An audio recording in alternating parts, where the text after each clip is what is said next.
सोच्नुस् त, द्वन्द्वबाट भर्खरै बाहिर निस्केको एउटा देश नेपाल र त्यसको पर्यटन क्षेत्र जसमा सम्भावना त अथाह थियो, तर त्यो एउटा महत्त्वपूर्ण दोबाटोमा आएर अड्किएको थियो।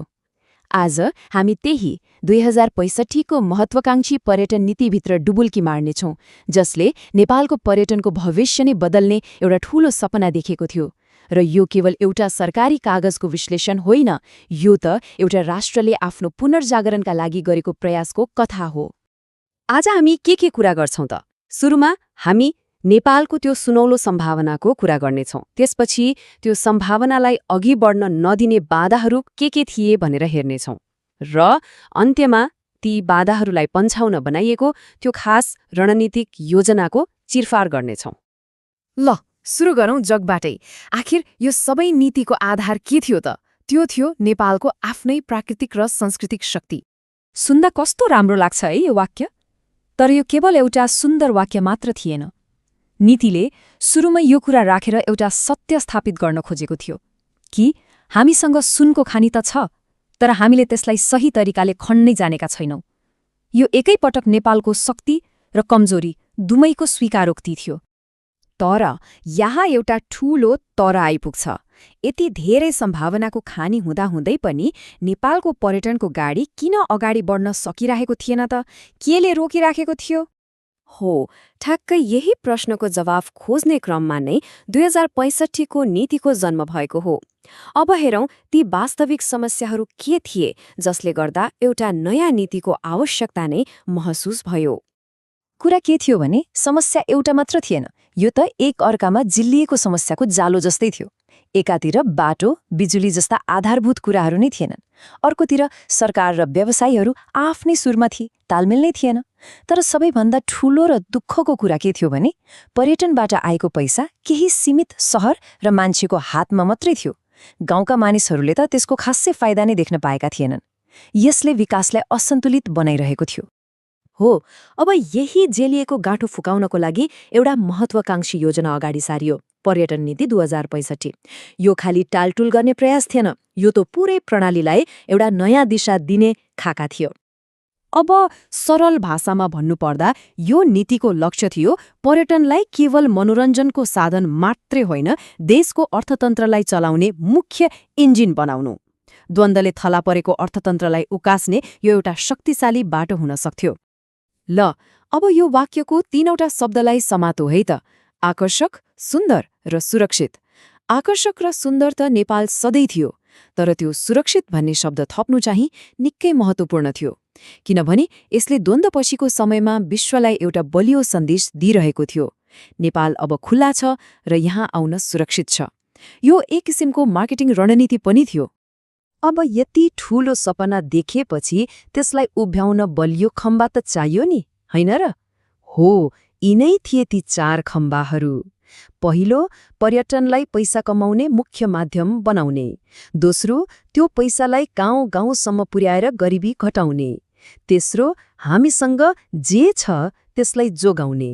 र चौथो, आउन जान सजिलो बनाउने। हेर्नुस् त, कति जोडिएका छन् यी उद्देश्यहरू, एउटा बिना अर्को अधुरो। ल, सपना देख्यो, उद्देश्य पनि बन्यो, तर गर्ने चाहिँ कसरी? अब लागौं खास एक्सन प्लानतिर, जसले यी सबै कुरालाई वास्तविकतामा बदल्ने योजना बनाएको थियो। पहिलो रणनीति थियो गेम चेन्ज गर्ने, मतलब पुरानो सोच बदल्ने। नेपाल भनेको हिमाल र ट्रेकिङ मात्र हो भन्ने जुन छाप थियो त्यसलाई तोड्नु थियो, किनभने त्यो बजार सीमित थियो र मौसममा मात्रै निर्भर थियो। त्यसैले योजना थियो नेपाललाई सबै किसिमका पर्यटकका लागि वर्षैभरि आउन मिल्ने गन्तव्य बनाउने।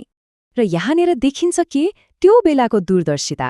यो केवल पदयात्रामा 2-4 दिन थप्ने कुरा थिएन।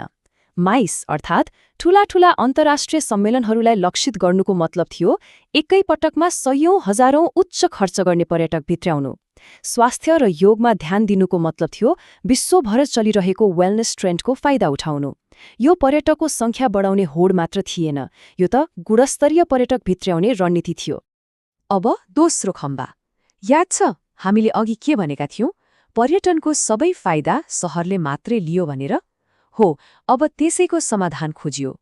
यसको मुख्य उद्देश्य थियो पैसाको बहावलाई गाउँतिर मोड्नु।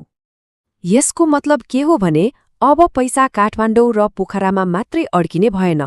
होमस्टे र स्थानीय उत्पादन जस्ता कार्यक्रमहरू मार्फत गाउँगाउँका मानिसहरूलाई नै पर्यटनको मालिक बनाउने लक्ष्य थियो। अब गाउँलेहरू आफै मालिक बन्ने भए र फाइदा पनि सिधै उनीहरूकै हातमा पुग्ने भयो। अब यति ठूलो काम सरकार एक्लैले गरेर त सम्भव थिएन। त्यसैले तेस्रो र सायद सबैभन्दा महत्त्वपूर्ण खम्बा थियो साझेदारी, सबैलाई सँगै लिएर हिँड्ने एउटा नयाँ मोडल। यो मोडल त साँच्चै गजबको थियो है। यसले सबैलाई आफ्नो भूमिका दियो। सरकार रेफ्री बन्ने र बाटोघाटो बनाउने, निजी क्षेत्र खेलाडी बनेर लगानी गर्ने र नयाँ नयाँ आइडिया ल्याउने, र सबैभन्दा महत्त्वपूर्ण स्थानीय समुदाय मैदानको मालिक बनेर आफ्नो सम्पदा जोगाउने र त्यसको फाइदा लिने, सबै मिलेर एउटै लक्ष्यका लागि काम गर्ने। यो नै यसको सुन्दरता थियो। त्यसो भए यी सबै योजना र रणनीतिको अन्तर्य के हो त? यो नीति किन यति धेरै महत्त्वपूर्ण थियो? अब यसको बिग पिक्चर हेरौँ। यो सबै हावामा भएको थिएन। सन् 2007मा द्वन्द्व सकिएपछि 5 लाखभन्दा बढी पर्यटक नेपाल आए। यो सानो सङ्ख्या थिएन। यसले एउटा नयाँ आशा र विश्वास जगायो। यसले के देखायो भने अब समय आएको छ र यही हौसलाले यस्तो महत्त्वाकांक्षी नीति ल्याउन बल दियो। त्यसैले मुख्य कुरा के हो भने यो नीतिले नेपालको पर्यटनको कथालाई नै बदल्ने लक्ष्य राखेको थियो। यो पहिले यस्तो थियो अब यस्तो बनाउने भन्ने एउटा घोषणा थियो। केही सीमित ठाउँ र गतिविधिमा अल्झिएको पर्यटनलाई देशभरि फैलाएर सबैको लागि आर्थिक अवसर सिर्जना गर्ने यसको मूल उद्देश्य थियो। सबै रणनीति, सबै योजना, आखिरमा यी सबैको एउटै उद्देश्य थियो। त्यो के भने यस्तो आर्थिक वृद्धि होस् जसले देशका सबै नागरिकको जीवनमा सकारात्मक परिवर्तन ल्याउन सकोस्। यो नीतिले एउटा स्पष्ट सपना र बाटो त देखायो, तर सबैभन्दा ठूलो प्रश्न अझै बाँकी छ। एउटा राष्ट्रले यस्तो महान दृष्टिकोणलाई कागजबाट उतारेर हरेक गाउँ, हरेक सम्पदा र हरेक यात्रीको वास्तविक अनुभवमा कसरी परिणत गर्छ त? त्यो चुनौतीको कथा सायद अर्को कुनै दिन।